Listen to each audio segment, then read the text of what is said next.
guys, I will tell you this. You young people for sure, but it's not just you guys. I only say you young people because to me, you guys are mine to train. You guys are mine to teach. You know, so I want to teach you the best way I know how to teach, and that's by what I've done. And I always tell you guys not to be cowards. And even if you think you're not a coward, you know, you may have characteristics of a coward. One of them, the major characteristic of a coward is quit. A coward quits.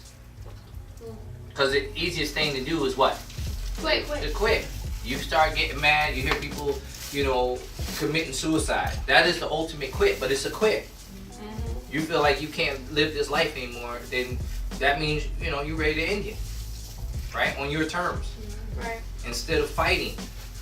There's always going to be obstacles in your way. There's always going to be things that happen to you that you don't want to happen. You follow me? So, let's talk about this. Go ahead, Grant, read up on the board for me.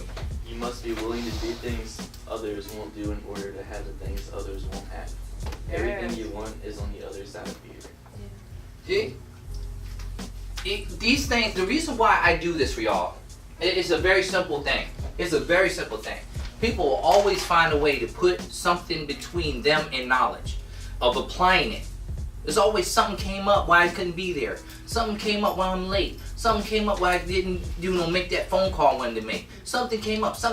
And then when the bills come up, something came up.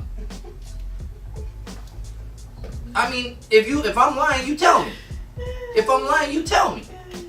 You know?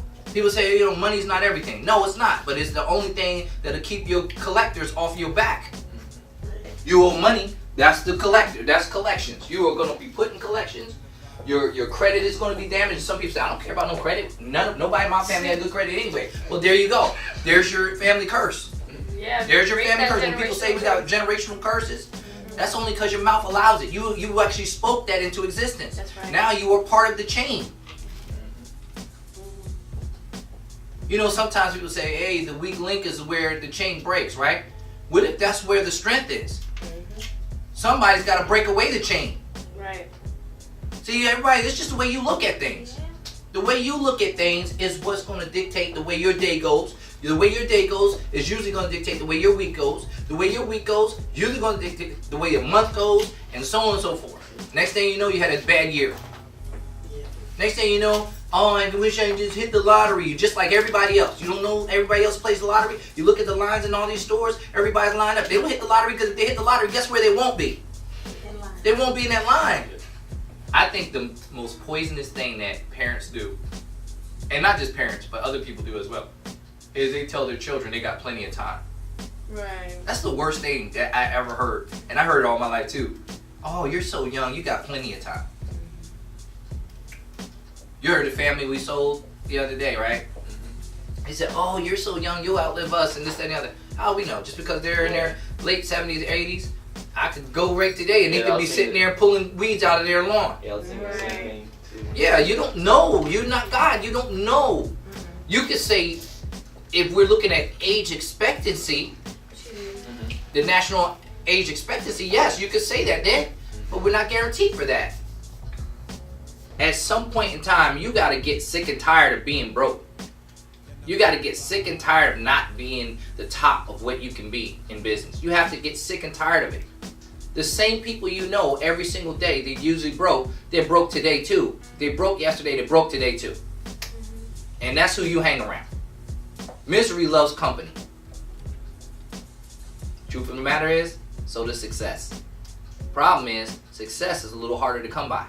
Because success requires you to do things that most people are not willing to do, as you see right here. You must be willing to do things others won't do. Oh, you know, I want to make that call, but you know, I got to go home. I got to go do this. Well, call from your cell phone. I mean, somebody shouldn't have to tell you.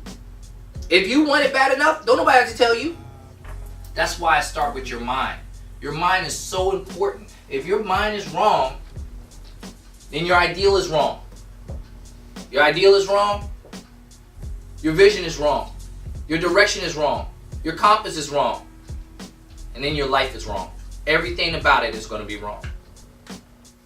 There's nothing worse than to see a young person with potential that doesn't realize it. It's nothing worse. Because they said, you know, everybody says, oh, you got plenty of time, baby. Don't worry about it. You're just a baby.